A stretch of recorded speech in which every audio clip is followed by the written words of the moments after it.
What's going on, everyone? Welcome back to another episode with Due to the Dream. Today I'm going to bring you guys up to date on what I've been on, and I think the last time I recorded was actually it was a Christmas video, and that was published on November 30th of 2018, so that's about like 3 years or so. 3 years. So right out of school, I decided to come back and move in with my parents so I can save up and then eventually buy a place of my own. I think I had about 2 weeks of free time where I could just hang out with friends, family, and just catch up with everyone. So I was just chilling and just living life for a few weeks until I finally decided to start thinking more about my future and just have things mapped out from like 5 to 10 years from now. And prior to this decision, I actually have been following Dave Ramsey and his teachings. We just decided one day to just map out my finances and see where I'm at right now. I feel like this program is actually beneficial for a lot of people. If you guys don't know about it, I highly recommend you guys look into it. After I decided to begin those 7 steps, I did baby step 1, and then I'm still currently working on baby step 2, which means that I write down my entire debts that I owe from every corner of my life and start paying it off before I actually establish a firm base. When I did this, the total was about $58,000 that I owed altogether, and that's about 27 from student loans, 4K from family loans, and then there was a Euro trip that cost me about 5K back about 2 years ago. The biggest one was actually a car that I pulled right after graduation. It was a dumb mistake. It was an impulsive purchase. Then I think it was after like the 3rd or 4th payment when I finally decided, yeah, I don't want this car anymore, because the interest was just eating up all the money that I was putting in, and just a little bit was going towards principal. This car basically slowed me down on paying off my debt. So what I did was just decided to just take an L and return the car and just drive a Dave car until I get my finances in order. So I told my parents that I was just gonna return the car and focus on paying off the debt.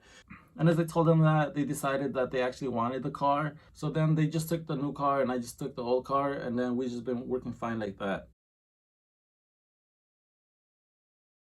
So when my mindset finally changed, it was around November of 2019. I started working overtime as much as I could. I took as many hours as they would give me. I just worked really hard to pay off as much of that as I could. And when finally March 2020 came up, I only owed about $8,000 in debt, and that was for student loans. And like we all know, around March 2020 was when COVID actually hit hard and places started to close down and my work stopped offering overtime. So then I decided to actually take a pause with Dave Ramsey's baby steps and actually just chill and enjoy some life, because like I said before, then I was only working overtime and really didn't have a life. So I took a step back and just started to live a little bit more, hanging out with my family, and with all the limitations that were in place, there was really nothing I could do.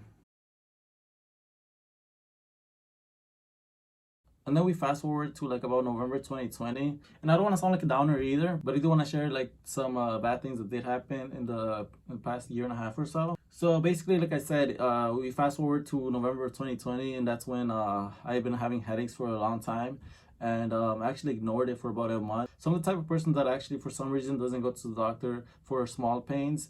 I only really go when I really need it, when it's something severe. And because of that mindset, I could have been in danger, but luckily we caught it on time and it was taken care of. So I finally went to the doctor just to get a checkup on why my head was hurting so much. And after I told them my symptoms and everything that's been going on in the past month, they did a CAT scan and MRI. So they said that they found a little mass on the left side of my head and that they needed to go in there and actually get it out in order for my headaches to go away.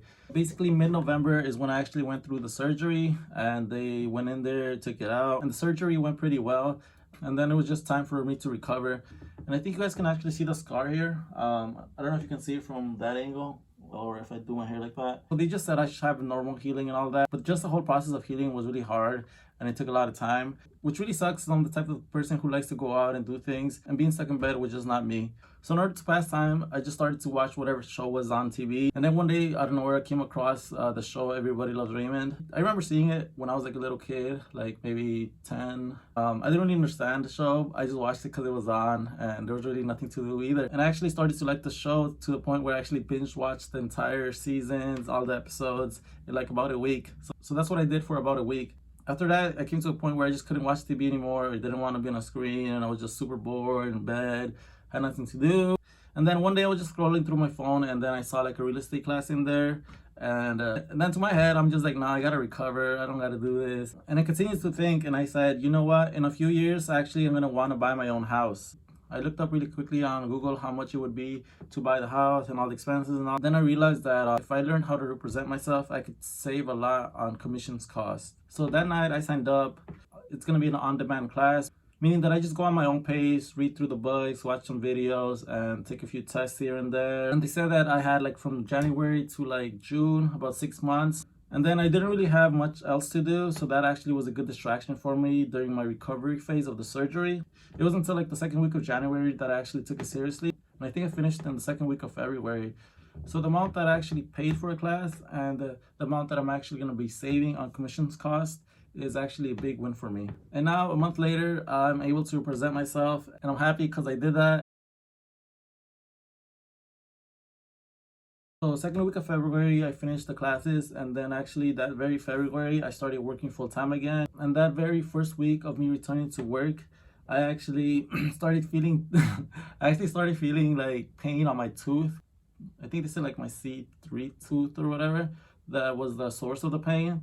It was really tough because we were still going through a pandemic, and it was really hard to find a dentist that was open to treat me and take care. And that took about 3 days of pain and not being able to sleep, because every 15 minutes I would have to get up, rinse my mouth in order to reduce the pain. I tried painkillers. I tried all the over-the-counter anesthesias for my tooth, but nothing seemed to help. So they told me I needed a root canal and then a crown put in place there in order for it to be back to normal again. The bad thing about that was that I decided to opt out of dental care or dental insurance just because I was trying to save. Like I said, I was like just trying to pay down as much debt as possible, but I learned my lesson. They charged me about like 2.5K for the whole procedure, and it was just so frustrating because if I had gotten dental care, I feel like I wouldn't have paid so much. But that's just a lesson I learned, to not be cheap with my health and take care of myself first. And then finally we get to March again, a year after the pandemic started, March 2021. And then during the whole pandemic, I actually took the COVID exam like 3 times for different reasons. And I was fortunate to test negative all 3 times. The COVID restrictions were lifting and people were going out more. The temperature got warmer. And then one of my friends from California FaceTimes me around Friday. And then we started catching up on all the things we used to do in school, all those memories. And then out of the blue, I flew out there for my weekend. So I went over there. It was really fun. It was my first time going to LA, first time seeing the ocean, being in the ocean, touching the waters and all that. I was really excited, and it's something that I really needed. It was really nice to be out of my house and finally be out there and experience just life itself. And even though there was restrictions there, I had a really good time. It was a nice weekend getaway from all this and going to a new place that I've never been to before. And then as soon as I get home, I was all relieved, stress was gone, I felt better, I felt myself, I was 100% healed. And then a week later, and when I got home, my mom tells me that there was a flood, that the sewers broke or whatever. Luckily, they saved all my things from getting wet. They got it out on time, but everything was a mess. And then we called our insurance. They said they're gonna send a team to get everything cleaned out. So they took all the floors, they took all the walls, and everything that was touched by the water basically had to go. And then they pointed at a tree and they said the problem is underneath that tree. The roots damaged the plumbing and we needed to get the tree out. And then the big question was, who does the tree belong to? For me, I wasn't sure because yes, it's on our lawn, but it's close enough to the street where it could be the cities. As soon as we called the cities, they sent their guys here to get it checked out, and they said that it was our tree. It was considered personal property, so the expense had to come out of our pocket. So right away, because it was an emergency, we had to get it cut down. Luckily, we had a family member who knew how to do that.